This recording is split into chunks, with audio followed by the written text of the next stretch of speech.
If you haven't watched episode 1 or 2, then please consider watching it before this one from the link up above. So yeah, moving on to your second point.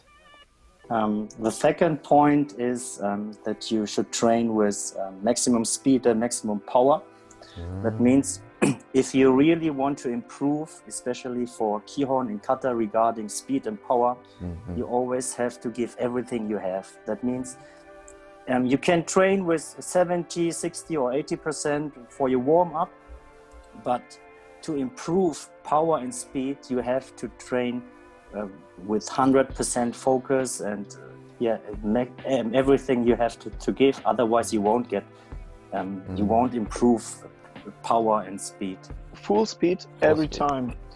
Recover, of course, you need to recover to do full speed again, because you're getting fatigue from lots of repetitions, and recover to be able to go full speed again.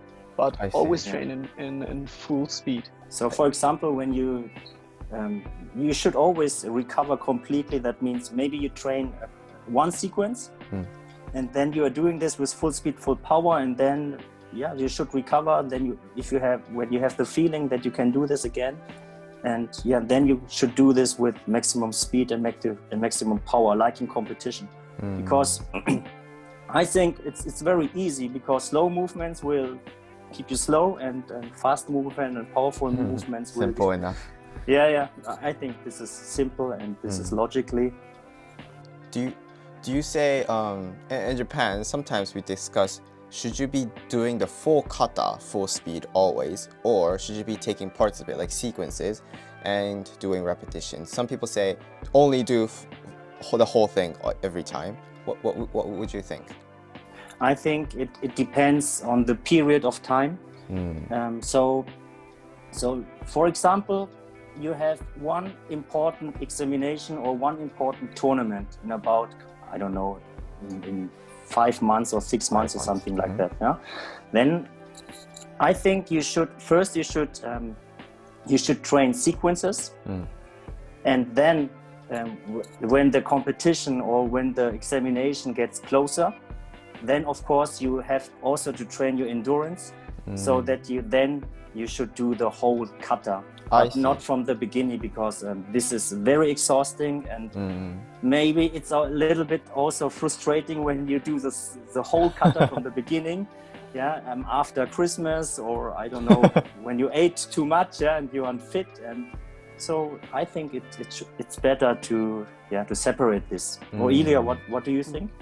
The periodization in training is very important. You at first you concentrate more on improving single sequences, so train more sequences, and you can do full kata in training. I also in the time in between I also train full kata, but not concentrate, not focus too much on full kata, like on sequences. I see. Yeah. So I guess taking parts of it, concentrating on the specific part that you want to aim for, and I guess at the end when it gets close, everything together, and I guess repeat the whole thing. It's also hard if you want to improve one thing.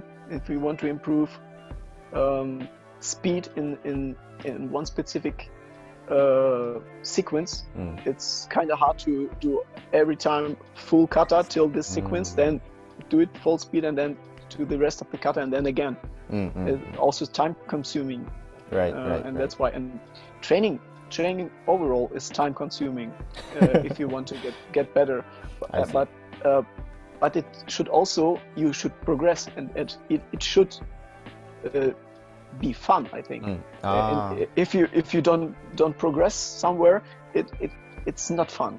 It's not fun. I think it's always when you look and see how your sequence is getting better, and a short sequence you can maybe improve faster than full kata. Yes. Right, I see. So the component of fun, sometimes we overlook that in my country. So I think, but for me, yes, since I am I guess used to or have experienced the Western culture, I value the importance of enjoying that moment.